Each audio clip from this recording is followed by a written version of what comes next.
Qu'est-ce que tu as vu à Aoi? Je t'ai vu, Step. Tu marchais dans la neige. Tu te transformais. Tu essayais d'avancer vers moi. C'était horrible. Tu buissonnais. Des rameaux partaient des épaules. Tu levais le pied, mais ça restait accroché en dessous. Tes orteils farfouillaient la terre. Ils cherchaient à plonger. Tu tirais sur tes muscles, mais tu n'y arrivais plus. Et il neigeait le ciel entier sur toi. Toute la cascade t'alimentait en fondant. Tu prenais racine. Tu criais, mais rien ne sortait, juste ce souffle de feuilles froissées. Tu tendais les bras vers moi, encore, et ça grinçait comme une branche au coude. Le processus de conversion. Le processus. Eh bien... Tu passais de l'autre côté. Tu basculais dans le végétal. Ah oui, écoute-moi, c'est une hallucination. Ce crâne ne montre pas l'avenir, il montre ce que tu redoutes le plus, tu comprends? D'ailleurs, s'il montrait l'avenir, tu aurais vu ta propre mort.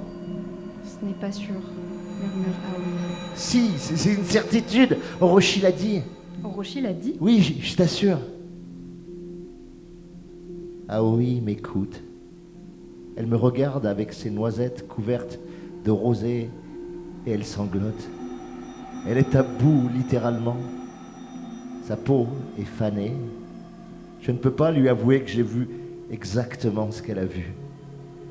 La fraîcheur de sa vision me terrifie. Elle ressemble comme 2 gouttes d'eau à la mienne. Je caresse sa nuque et lui parle encore. Quel petit bouquet de femme, quelle générosité est là, spontanée, incroyable. À quel point faut-il aimer quelqu'un pour pouvoir contempler son avenir et pas le tien propre quand tu plonges dans un tel miroir du temps? Elle m'aime sans le savoir vraiment, puisque aucune distance ne nous sépare, puisque nous passons tellement de temps ensemble pour la cueillette, parce que tout coule si simplement.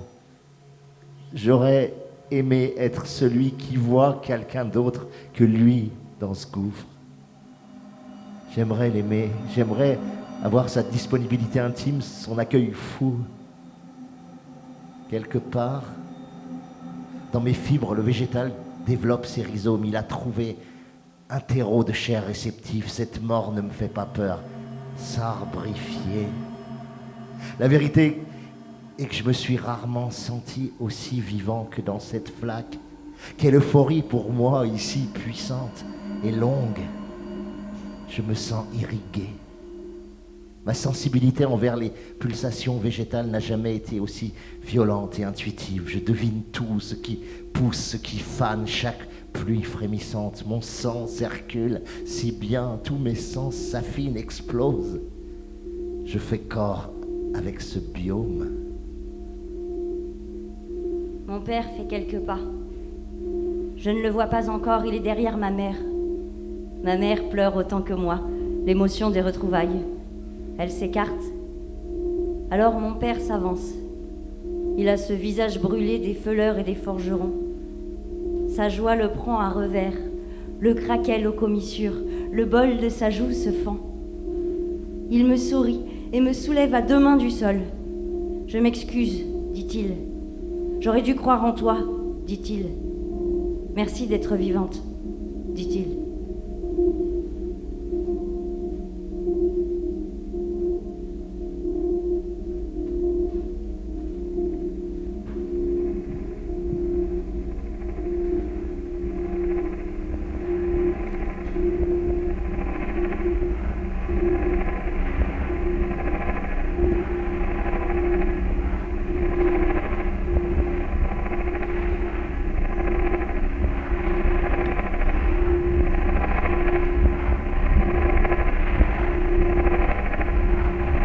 Sur le bord du gouffre, le courant est à présent nul. Nous avons de l'eau jusqu'aux genoux, la dilatation du siphon a englouti la cordée de secours et les harpons. mais toute la horde a eu le temps de reculer. Et chacun est resté à sa place sur le pourtour. La surface de l'eau est si lisse qu'elle reflète le ciel net.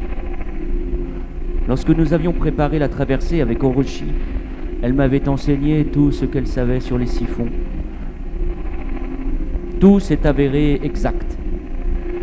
D'abord le tourbillon invisible, lorsque le siphon se forme en profondeur, puis l'accélération subite du courant quand le gouffre est apparu, puis la montée à l'acmé avec une aspiration intense. Ensuite, l'eau se détend et c'est le temps qui coule. Je me souviens de ces mots. De fait, le temps coule très lentement. Ou est-ce le contre-coup de la tension nerveuse ? Beaucoup de hordiers sont trop près à mon goût du précipice. Ils sont intrigués par l'arrêt de la chute d'eau, par le silence soudain, sans l'écume qui les drapait. Les parois semblent faites en eau dure. Le fond est introuvable, 300 mètres au moins. Je vous dis de reculer, putain. Les arcs, Firost, recule. Caliroé, ne vous approchez pas si près du vide. Le gouffre peut encore bouger. Le gouffre va bouger. Ne restez pas au bord, vous êtes inconscient. Il y a une secousse tellurique brève, brutale. Presque un rot du gouffre. Léarque est déséquilibré, il tombe dans le vide. Le fauconnier dérape, mais il s'accroche du poing à son faucon qui se déploie. Il se rétablit de justesse. À ma droite, Caliroé a disparu. Cali est tombé. Firost aussi. De là où je suis, je vois le corps de Firost tomber. Il tombe. Surnaturellement, il est comme ralenti dans sa chute. Le temps ? Non. Un vent prodigieux a jailli en geyser du gouffre. Une colonne de vapeur percute Firost dans sa remontée et le maintient quelques secondes en suspension. Son corps rebondit, tournoie, s'élève à nouveau, puis il retombe comme une pierre dans le vide. C'est fini. Il est mort. Des nappes d'eau remontent le long des parois, de bas en haut, une sorte de contre-cascade. Le siphon s'inverse. Fuyez! Où est Léarque?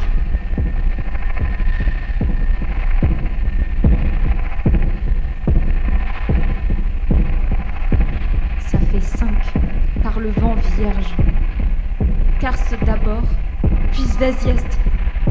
Et juste là, au moment où ça se calmait, Firost et Léarque et Macaliroé. Jusqu'où ça va aller? À quoi je sers? Qui m'écoute dans cette horde? Je vous avais prévenu. J'ai tout fait pour que nous ne coupions pas par cette flaque et on y est allé. On a suivi Golgoth encore et encore, l'infaillible connard, celui qui se croit immortel. Et maintenant, elle est où? Ta horde? Hein? Elle est où? Au fond de la fosse, noyée. La Capis, c'est peut-être une chialeuse, gros lard, mais elle avait mesuré les risques. Qui va plonger les chercher à présent? C'est toi, peut-être? C'est toi qui vas réparer ce massacre? Parce que tu crois qu'ils sont encore vivants après une chute pareille? Tu veux y croire. Je le vois à ton groin qui renifle. Mais les organes ont éclaté sous le choc. Tu le sais, ça? Soigneuse, je suis. Je sais ces choses. Et toi, tu ne sais rien. Que dalle, Golgoth. Rien de rien. Taré. Darbon, accroche cette corde à ton faucon. Il n'y a que lui qui puisse survoler la chute. Avec un thermique pareil, j'entorche. Je suis viré tout de suite. Ça ne sert à rien, Erg, ils n'ont pas pu survivre. Accroche cette corde!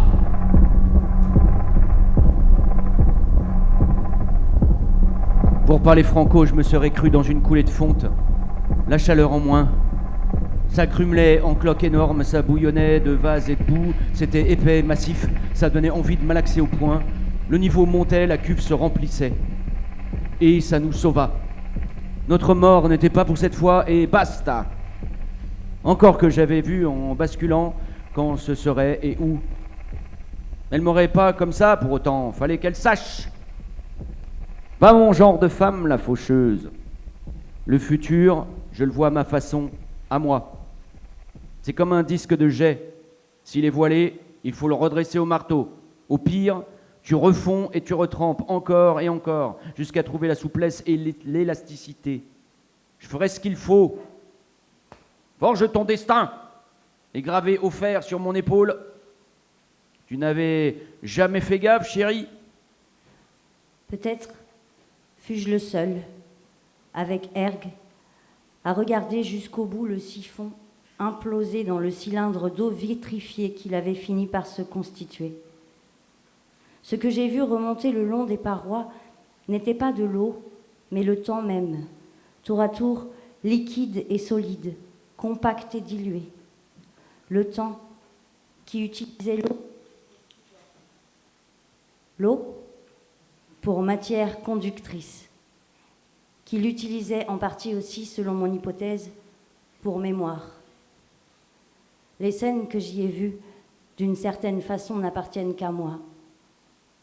Ça ne signifie pas qu'elles me concernent uniquement, plutôt qu'elles furent la marque mouvante sur le lac du temps des ondes que les galets de mon esprit y ont fait ricocher à ce moment-là, volontairement ou par intuition. Ce que j'ai vu était un avenir lointain, puis de plus en plus proche, jusqu'à l'avenir immédiat, jusqu'à la préscience du présent, l'implosion. En se refermant, le siphon a expulsé cette contre-vague qui nous a submergés et éparpillés sur 2 kilomètres alentour. Du gouffre, en renageant vers l'épicentre, j'ai cru d'abord qu'il ne restait rien à cause de la transparence. Il restait en fait un cylindre de verre de 5 mètres de haut à peine sur autant de large. À l'intérieur, il nous a fallu beaucoup de temps pour remarquer autre chose que le vide. En fait, il y avait juste un bout de peau pris dans l'épaisseur du verre avec le signe de Sphésieste tatoué, son blason. La peau venait de son omoplate gauche. Golgoth tatoue toujours les crocs à gauche. Les éclats de verre qu'on retrouva jusqu'à 2 jours à Mont ne sont qu'une des centaines de formes que l'eau peut prendre soumise à la trempe du temps. Je savais pour le givre ou la glace, j'ai appris pour le verre. À une certaine viscosité dans l'écoulement du temps, l'eau se vitrifie. Voilà. Les arcs pensent que le verre est l'étape ultime de cristallisation du temps, donc la mémoire. Je pense plutôt que la mémoire est comme les lingots de sa forge, ductile comme un métal, apte à prendre toute consistance, qu'elle n'est pas figée mais éminemment plastique. Elle est ce qui se dilate, fond et se contracte selon les besoins de l'esprit. Le verre n'est que du temps qui ne peut plus couler, qui se met donc hors du temps. Un bloc d'instants séparés, coupé de tout avenir ou passé, une stase. Le verre conserve, mais il ne se souvient pas. Seul ce qui peut fluer se souvient. Et je me souviens de Sphésieste. Le jour du siphon, Golgoth décréta le repos général. Erg avait eu la présence d'esprit de sauver la plateforme. Nous la dressâmes donc au-dessus du lac, dans une zone peu profonde. Notre poids suffit à l'ancrer aussitôt dans la vase. Il manquait des lattes au plancher, mais personne ne s'en plaignait. Callirhoé avait les pieds cassés, l'astragale d'après Alme. Elle me demanda de suspendre les braseros à coupole sous la plateforme.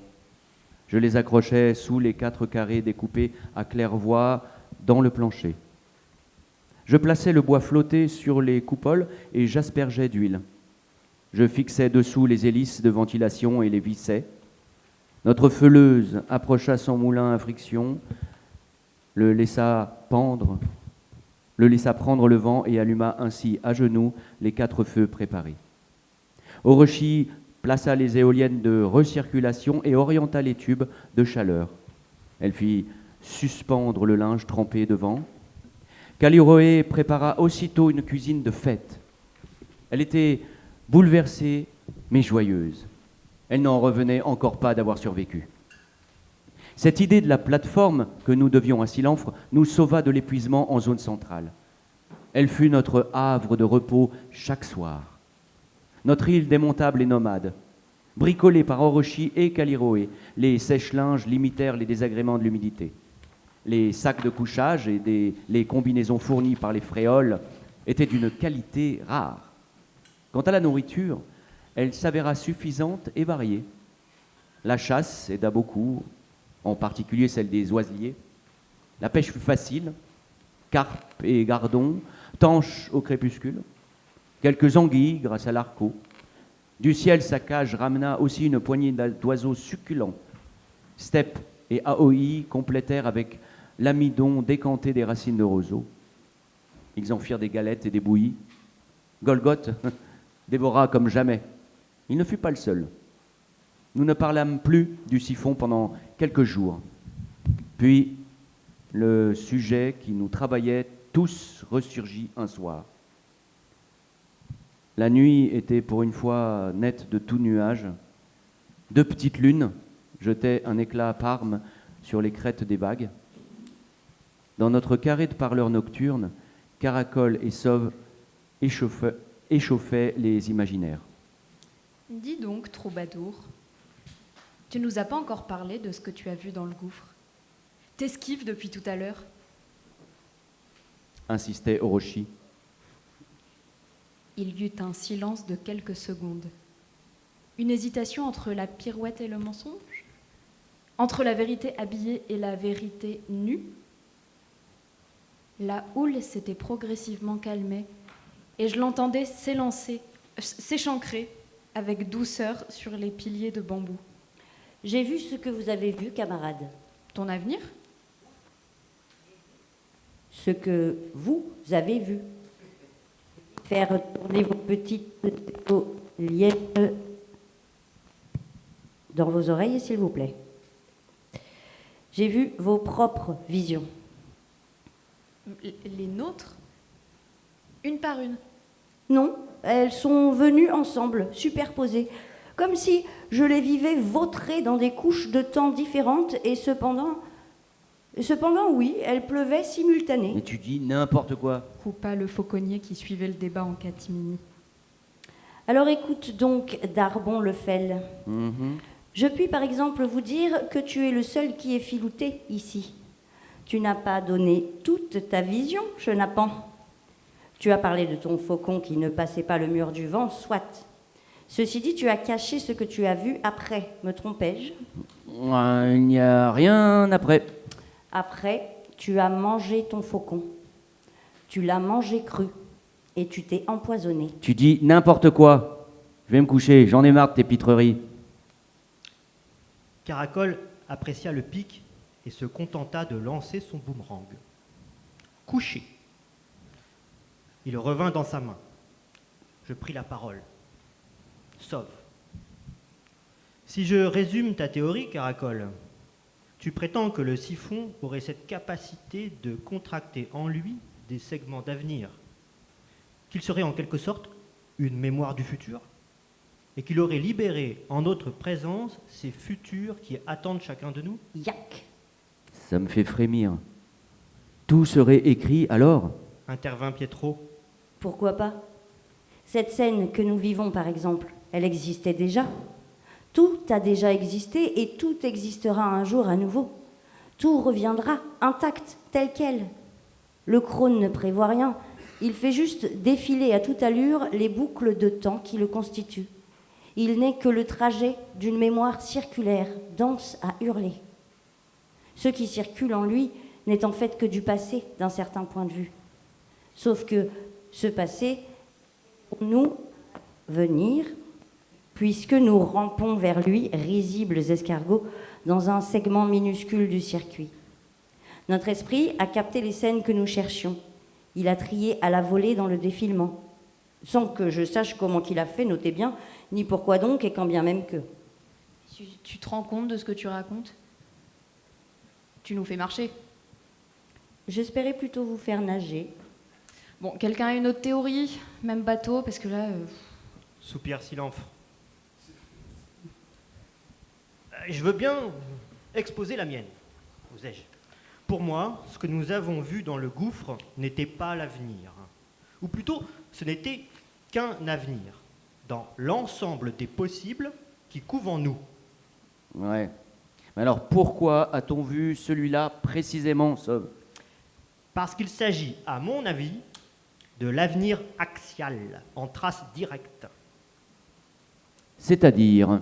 C'est l'avenir dominant, le plus probable, celui que nous vivrons si les tendances qui sont en nous se développent normalement et se confirment. Le Crône n'est pas une mémoire, selon moi. Il n'est qu'une scintillance du vif, une scintillance du vif, une forme d'écho psychique, de résonance des forces qui nous travaillent, qu'il a la capacité de transcrire par ou à travers l'eau. Ce qu'il a projeté, si vous voulez, c'était la concrétisation de ce que nous sommes potentiellement. Notre devenir? Oui, notre devenir principal. Donc en fait, pour toi, Sauve, rien n'est écrit. Non, tout s'écrit. Et tout s'écrit en ce moment même, dans mes veines, avec mes forces intimes, par leur combat. Le Crône nous a montré ce que nous deviendrons si nous continuons à être ce que nous sommes. Steppe deviendra un arbre s'il continue à favoriser le végétal en lui. Callirhoé verra son père si elle désire vraiment le voir. Et Barbac mourra digéré par une hyloméduse s'il ne comprend pas. C'est cela? Oui, peut-être. Il nous écoute là. Non, ils dorment déjà là-bas. Tu les entends pas ronfler? La nuit s'écoulait. Nous restions 5 à discuter. Caracol, Orochi, Sauve, Silenfre et moi. Orochi était à l'accoutumée la plus concentrée. Est-ce que nous devons considérer ces visions comme un message finalement? Qui serait? Qui serait de ne pas suivre son avenir majoritaire, mais ses devenirs minoritaires? Qui serait de savoir bifurquer, s'inventer une autre approche de l'existence? Qui serait de ne pas suivre sa pente naturelle, ou alors en montant? Ouais, ça dépend pour qui, Orochi. Qu'est-ce que tu as vu pour vouloir le changer? Je vous l'ai dit. Je me suis vue accoucher. Mais c'était pas un enfant. C'était une sorte de boule de vif écarlate, une sorte de crône qui sortait de mon ventre. Ça n'avait pas de membres ni de tête, mais je le prenais dans mes bras. J'étais terrorisée et heureuse à la fois.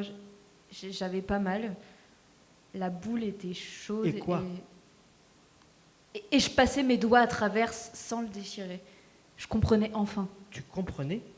Je comprenais le sens de tout. Je savais. J'avais achevé ma quête. Pourquoi Caracol a-t-il vu les visions de chacun? Pourquoi Aoi a vu celle de Steppe? Et Larco, qui a ressenti le passé, le présent et l'avenir à la fois, comme Carac? Et alors, jeune loutre de la connaissance, quoi d'étonnant? Vous faites du temps une représentation si pitoyablement uniforme et droite. Votre imagination gingeole clopin-clopant, Cain-Ca, tant bien que mal à croupeton, et tout lui semble extravagant à cette vieille fille. Temps et eau, temps et vent. Il accélère quand il veut, il ralentit, il s'inverse, revient sur ses pas, repart d'un bond. Il spirale, s'emboucle, s'enroue, tout saute un peu d'avenir, ravale vos passés, se vide les sphincters dans un lac, pourquoi non? Il y a autant de temps que d'êtres qui respirent, que de vitesse. Le temps est en vous comme l'eau dans une bouteille. Vous vous buvez un peu chaque jour à l'économie et vous croyez savoir ce qu'il est. N'y aurait-il que sauf pour comprendre un peu?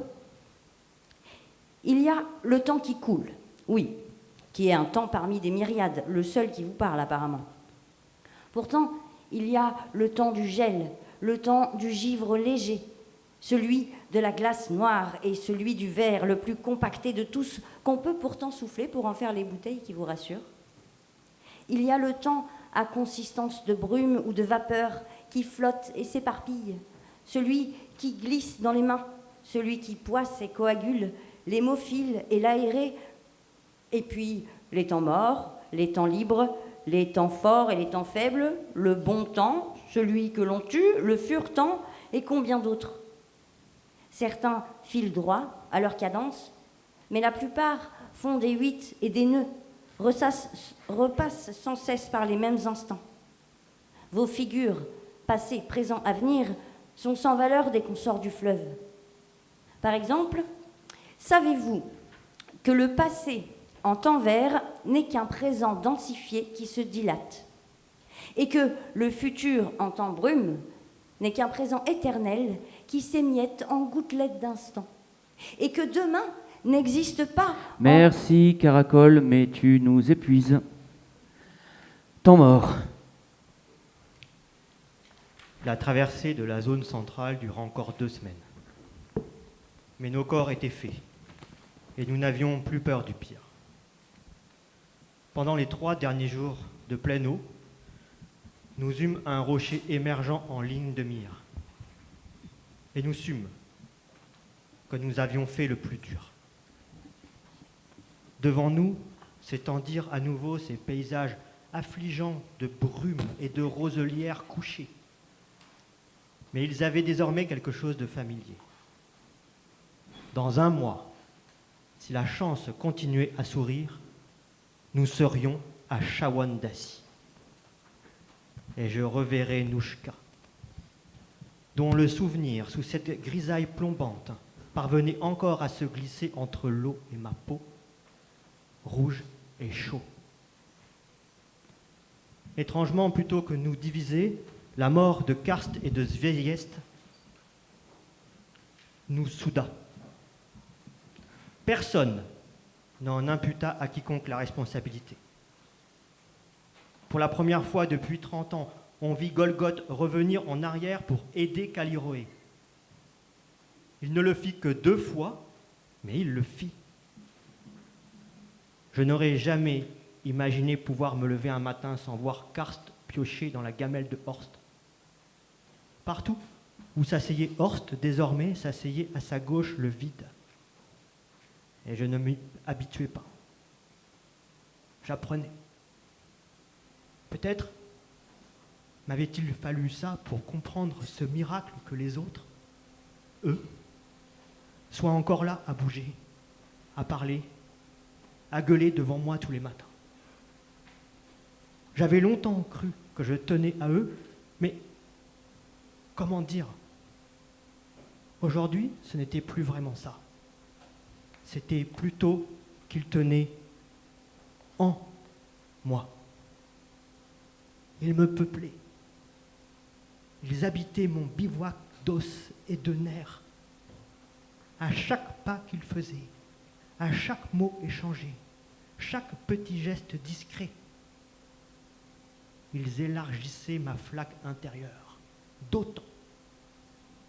Ils en prolongeaient la surface tissée. Le simple fait de les imaginer pouvoir mourir avait redonné à leur présence une lueur.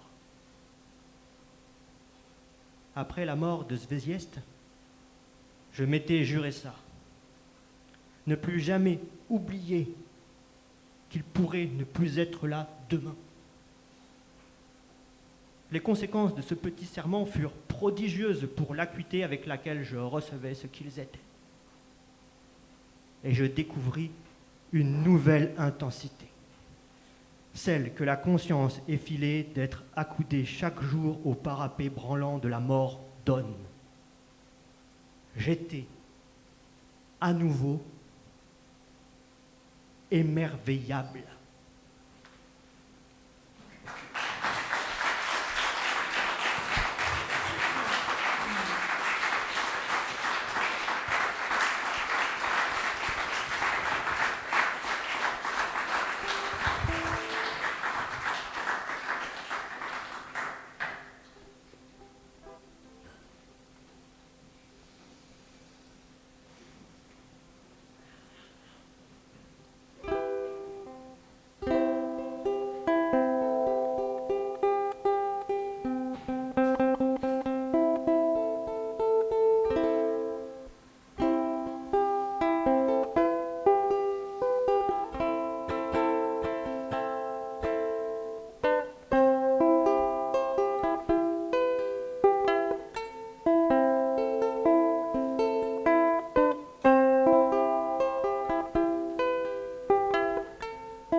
C'est un grand terrain de nulle part,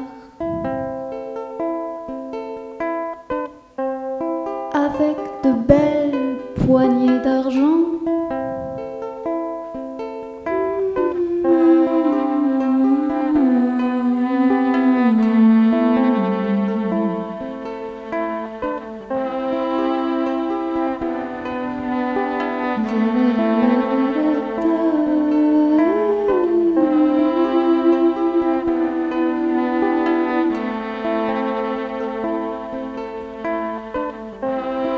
La lunette d'un microscope et tous ces petits êtres qui courent.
Son destin, petits et grands,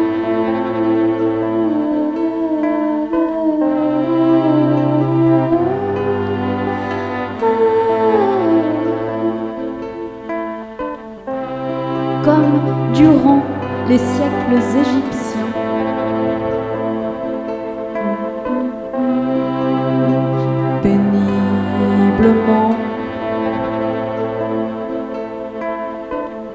À porter 1000 poids, 1000 fois son poids sur lui. Sous la chaleur ou dans le vent, dans le soleil ou dans la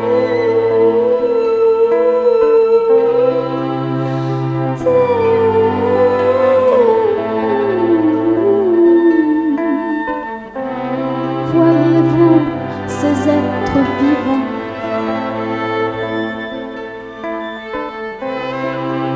Voyez-vous ces êtres vivants? Voyez-vous ces êtres vivants? Quelqu'un a inventé ce jeu terrible, cruel, captivant.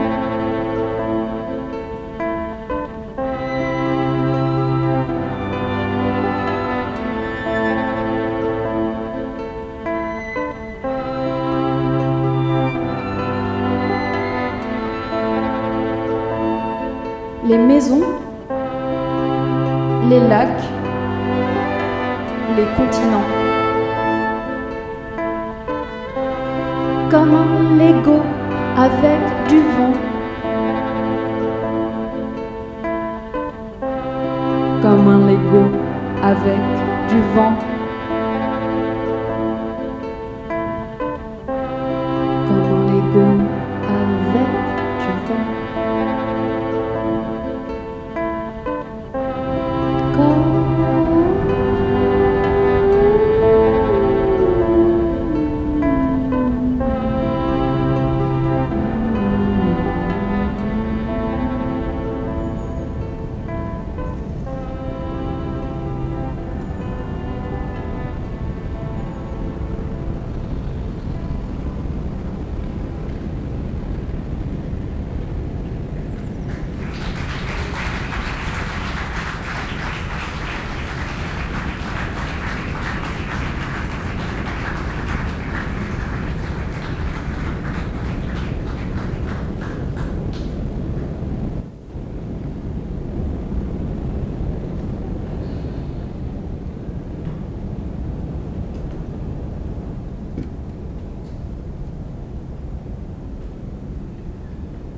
encore 8 heures et on est au bout.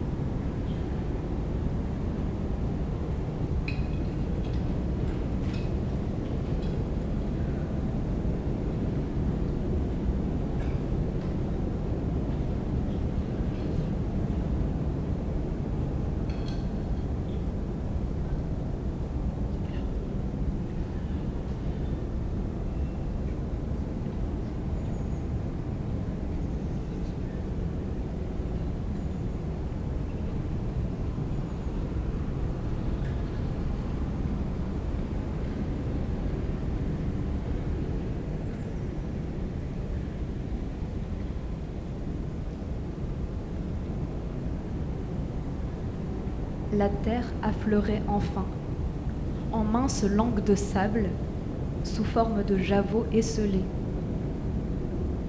La zone centrale, avec son lac sans rive ni fin, était désormais derrière nous. La végétation revenait. Steppe y voyait le signe que la berge amont n'était plus si loin, à cause des alluvions accumulées sur les digues. Nous progressions à tâtons à travers la brume, dans une mosaïque verte, brune et grise de mares, de vasières, de prairies humides et de prés salés, que Steppe désignait sous le nom de Shore. Il me racontait la colonisation des vasières, égrenait pour moi la ripisylve, me donnait les noms savants, les propriétés alimentaires ou médicinales, m'apprenait à relier les plantes entre elles, les plantes au milieu, les plantes aux animaux. Je peux plus. Kali, on vient juste de commencer à marcher. Et alors? Je peux plus, je peux plus. Je vais te porter un peu. Laisse-moi. Dégage, je t'ai dit. J'arrête. Caliroé se tient quelques secondes, les deux genoux enfoncés dans la boue. Elle sanglote avec une violence qui me ravage. Les larmes ruissellent sous ses mains jointes. Depuis 2 jours, la pluie a repris avec une intensité à peine descriptible. Les terres exondées, les éponges de vase dégorgent. Le ciel se vide à perte de nuages et de seaux. Nous sommes lavés à l'orage, douchés au sang, fripés, glacés, rincés, à patauger mètre après mètre sous la cascade insistante dans des tourbières qui s'effondrent, à aboyer en vain vers le sec, le torse grenaillé de gouttes et le visage en ornière. Hier soir, Caliroé n'a même pas réussi à allumer les feux. Elle a tout essayé, mais le stock d'Amadou est épuisé. Elle s'est énervée sur ce moulin à friction, elle s'est découragée et elle a fini, fait rarissime, par renoncer. Personne ne lui a reproché quoi que ce soit. Bien que nous crevions de froid, mais son échec l'enveloppe ce matin à la manière d'une couverture mouillée. Depuis sa chute dans le siphon, le problème est qu'elle ne peut plus poser le pied gauche. Elle a le talon fracturé, avec un hématome d'1 pouce d'épaisseur, si bien qu'elle ne cesse de souffrir que lorsqu'elle nage. Elle s'appuie sur 2 béquilles de bambou dans les parties émergées, mais avec la pluie continue, les béquilles percent la boue comme du beurre, à tel point qu'elle se déséquilibre sans arrêt et chute, et qu'elle s'épuise à se relever. Nous l'aidons tour à tour, nous essayons, sauf qu'il y a des moments où le ras-le-bol nous submerge, sauf qu'elle avance à l'allure de limace, et qu'elle ralentit tout le pack. Parfois, autant le dire, on n'entend tout simplement rien avec le choun et la pluie battante, et je n'ai pas envie de me retourner pour y aller. Elle n'en peut plus.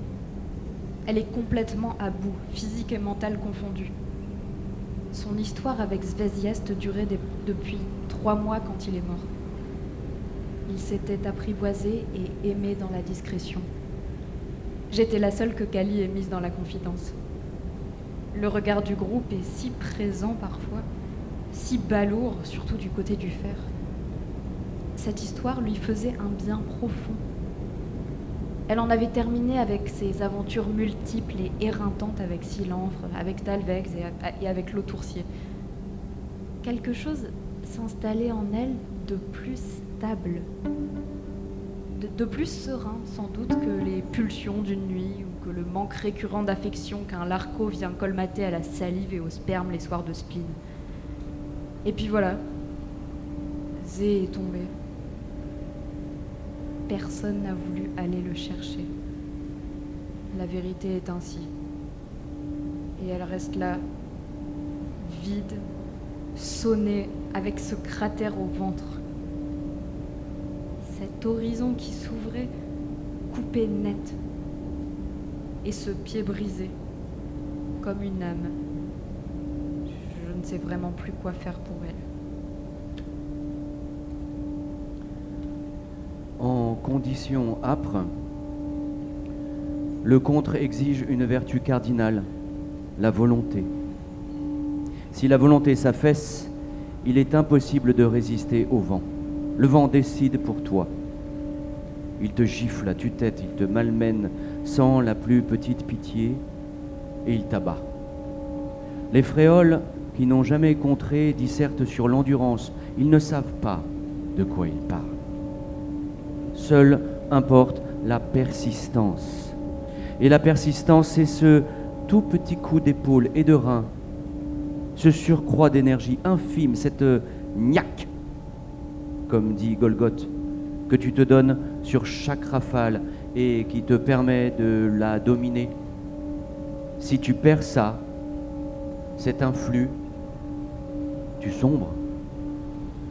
Avec la pluie s'est levé le choun, un choun modéré mais coriace, à vagues continues qui donne de l'angle à la pluie. L'eau nous fouette à l'horizontale, une rivière de gouttes dont nous remontons le courant. J'aime bien Caliroé. J'apprécie son visage farouche, son caractère parfois effronté, toujours fragile et touchant. Je la trouve jolie, avec ses mèches en forme de flammes bondissantes. Mais là, je n'ai plus la force. Je suis vidé. Sa dépression nous pompe. Alme l'a relevée sur les genoux. Elle prend Caliroé dans ses bras et me fait signe dans son dos de l'encourager. Je ne sais plus quoi dire. Sauve est à côté de moi, les bras ballants. Larco dégouline sans un mot. Bougez-vous les fesses, les garçons. Aidez-la, parlez-lui. C'est à elle de se bouger, on est tous nazes. Toi, t'es vraiment un pauvre type, Scarsa. Quand il s'agit d'aller tremper ta nouille, t'es le premier à lui faire du gringard à piquer. Mais quand elle souffre, y a plus personne. T'es fier de toi? Et toi, t'es fier de tes bandages? T'es fier de tes soins à la con? T'arrives même pas à soulager sa douleur, alors ferme-la! Ferme-la toi-même, biquette. Tu pourras toujours pleurer pour un massage. T'as rien dans les jambes. Tu te fais porter tes charges. Tu bouffes mes stocks de poudre de saule parce que t'as la fièvre. Tu me débectes. Oh, volaille!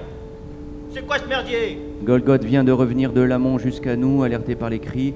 Sa combinaison est ganguée de gadou. Il pue la fange. Il n'est pas d'humeur. On va pas continuer comme ça. Caliroé. Feuleuse. Caliroé. Elle n'a toujours pas répondu. Golgoth s'avance vers elle. Je crois un instant qu'il va le frapper. Mais il la secoue avec une sauvagerie pire. Des deux bras, il l'arrache du sol et la porte à hauteur de son visage. Sa violence se décompacte par blocs. Écoute-moi bien, Fias. J'ai déjà perdu 2 gars dans ce bourbier. Et ils valaient plus cher que toi. Je t'ai tracté, j'ai ralenti la horde pour toi. 1 fois, 2 fois, 10 fois. T'as ragouiné hier et j'ai pas moufté. Tu chies tes feux, tu nous portes sur les nerfs, tu tiens pas ton rang. Je peux plus me permettre de plomber la trace pour ta petite face de salope. Tu captes? Alors, maintenant, je vais t'expliquer ce qui va se passer. Soit tu reprends tes béquilles et t'avances, et quand tu peux plus avancer, tu nages, et quand tu peux plus nager, tu rampes. Soit je te plante sur place avec ton pied beau, je recale fer et Pâques, et on trace. Sans toi. Et tu sors de ma horde. Qu'est-ce que tu choisis? J'arrête! La réponse de Caliroé a jailli en crachat. Golgoth la tient encore quelques secondes à bout de bras, puis la rejette tel un sac au sol. Le corps s'encastre dans la boue, il sort alors la serpe de sa ceinture. Il empoigne le bras gauche de Caliroé. D'un coup de lame, il lui tranche sa combinaison à l'épaule. J'ai compris 1 seconde plus tard que Sauve Notre scribe s'était jeté sur Golgoth et il protégeait Caliroé. Non, tu n'as pas le droit de faire ça. Elle n'a pas démérité. Elle fait plus partie de ma horde. T'as entendu? Cette pute a fait son choix. Vire d'ici, vire. Fais pas le con. Elle a pas la trempe, elle est pas au niveau, elle mérite plus. Sov a bloqué sa main sur le poignet de Golgoth. Il s'est intercalé. Ils se font face, à genoux, et ils se débattent violemment. Erg est arrivé. Il ne bouge pas, enchâssé dans la bourbe. Caliroé est coincé par les deux corps qui pèsent sur elle. Sur l'épaule gauche, sa peau ressort, blanche. S'y distingue avec netteté la flamme orange couchée par le vent, qui y est tatouée depuis 30 ans. Son blason de feuleuse. Golgoth va le racler d'un coup de serpe. À plaie ouverte, il veut scalper le blason. S'il le fait, ça ne peut avoir qu'un sens. Il déshonore notre feuleuse. Elle sera de fait exclue de la 34e horde à vie. Autant dire qu'elle est socialement morte. Lui seul peut décider d'entailler la chair et de raturer le tatouage, privilège du traceur. Mais il ne peut pas décider sur un coup de sang. Sans nous consulter, ce ne serait pas digne. Qui pourra jamais dire ce qui serait advenu si Pietro d'un raffut n'avait pas bousqué Golgoth dans les temps? Il est peu d'admettre que lui seul en avait les moyens, l'architecture morale et le statut. Il ne chercha pas à se battre avec Golgoth. Il fit simplement écran avec son corps, avec ses yeux droits, avec la partie métallique de son âme. Golgoth, au demeurant, n'aurait jamais agressé Pietro, bien qu'il pût facilement le tordre en deux de par sa formation de combat à Kerderban. Parce que, de tous les hordiers, il était le premier qu'il respecta absolument, avant même Erg, avant son pilier Firost, avant Orochi et moi. Il faut reconnaître que l'orgueil de Golgoth, pour énorme qu'il fût, ne dépassa jamais celui plus vaste et plus profondément vissé qu'il éprouvait pour la horde même. Je veux dire que quand les deux s'affrontaient, l'orgueil de sa horde l'emporta toujours sur la fierté personnelle, comme ici, dans la flaque de l'Apsane. D'une façon obscure qu'il aurait été incapable de reconnaître, notre traceur avait toujours fait corps avec la totalité de sa horde, du fer jusqu'au croc. Il la vivait comme une extension de son propre magma, sans prendre conscience qu'au fond, ce qu'il combattait hors de lui chez l'un ou l'autre d'entre nous n'était qu'une projection des coulées contradictoires de lave qui, souterrainement, travaillaient à façonner sa roche. On ne comprenait rien aux colères de Golgoth si l'on n'y devinait pas, sous la dureté apparente, une férocité supérieure qu'il exerçait sur lui-même à travers nous. Plus que tout autre, il savait que la fatigue et le découragement, l'appel insidieux du repos, la paresse possible de quelques-uns si pernicieuse et le relâchement collectif et sa propagation rapide étaient nos ennemis et les pires. Dès l'âge de 10 ans, il avait su qu'il serait traceur. Il avait su ce que ça impliquait. Il l'avait compris avec une précocité et une densité peut-être uniques dans l'histoire des hordes. Être traceur, c'était accepter, une fois pour toutes, la charge peu humaine d'être le premier rempart et bien souvent le seul contre la dérive du courage. Il pouvait supporter qu'un blessé traîne, qu'un croc ralentisse le pack. Il pouvait le supporter si et seulement s'il sentait que ce blessé ou ce croc gardait courage et qu'il innervait du même coup par sa tension têtue l'effort des autres. Était inacceptable, même en conditions extrêmes, surtout en conditions extrêmes, un hordier qui perdait la niaque. Je te demande juste 2 hommes pour un groupe de soutien. Je ne scinde pas le pack. Je vais dire à Arval de baliser court et à Firost de laisser les gonfalons en place. Nous suivrons votre trace et nous vous retrouverons ce soir sur la plateforme. Où est le problème? Le problème est qu'on coupe pas une horde en deux, prince. Ton père t'a pas appris ça? Laisse mon père hors du débat. Caliroé est blessée. Il est normal qu'on la soutienne. Nous avons besoin d'elle. Sur ce, Golgoth recala le fer et le pack à coups de poing dans les épaules et dans les côtes. Il rajusta son casque de cuir et il reprit la tête. Discrètement, l'autoursier sortit du rang au bout de 100 mètres avec Talvek et Sylvek, et Silenfre peu après. Je ne crois plus en nous, Pietro. Je ne crois plus en notre horde. Mourir pour gagner quelques mois. Ce que nous faisons n'a pas de sens. Si, ça a un sens. Chaque pas que tu fais a un sens. Te lever a un sens. Te coucher a un sens. Faire un feu a un sens. La pluie a un sens. Tout est rester vivant, plus que tout. Est-ce que tu me méprises, Pietro? Oui, mais ça ne m'empêche pas de t'aimer. De l'amont, plus aucune voix ne nous parvenait. L'isolement s'amplifiait. À quatre, sans la présence d'Erg, le sentiment de protection perdait rapidement son épaisseur. Ne pas perdre le lien avec elle, l'inclure dans le groupe encore et encore. Elle était notre horde, elle était notre feuleuse, quoi qu'elle fisse. Ça bouge dans l'eau par là? Des ragondins? Non, non, plus gros que ça. Regarde, Kali, ce sont des loutres. Elles viennent te dire bonjour. Ma phrase fit l'effet d'un baume. Kaliroé se redressa sur les genoux. Un sourire invraisemblable traversa son visage rainuré. Intrigués, les loutres tournaient autour de Kaliroé en émettant de brefs cris. Par chance, la pièce d'eau était assez longue et les loutres filaient vers l'amont. Kaliroé les suivit sans même songer à nous. Lorsque nous atteignîmes la plateforme, je remis à Arval les gonfalons et les faréoles que j'avais collectés. Je le remerciai avec chaleur pour son balisage précis. Golgoth ne m'adressa pas un regard. Avec Step et Aoi, il s'efforçait d'allumer un feu dans les coupoles suspendues, en vain. La pluie était revenue avec le soir, diluvienne. Kaliroé fit de longs adieux aux loutres, qui ne se décidaient d'ailleurs pas à partir. Puis elle se hissa sur la plateforme et demanda son moulin à friction. Elle se laissa ensuite basculer dans l'eau et m'appela.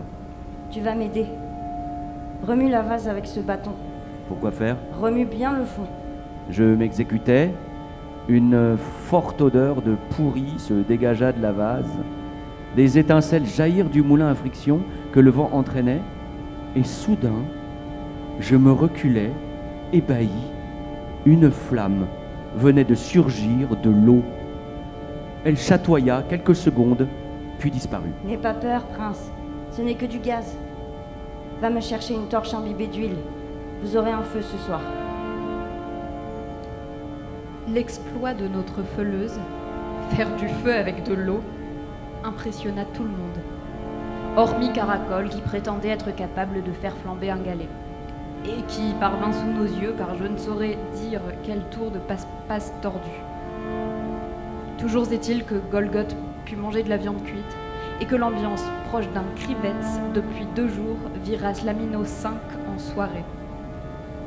Les jours suivants, la tension du trio Golgoth, Erg, Firost face à Kaliroé ne désarma pourtant pas en dépit des feux réussis.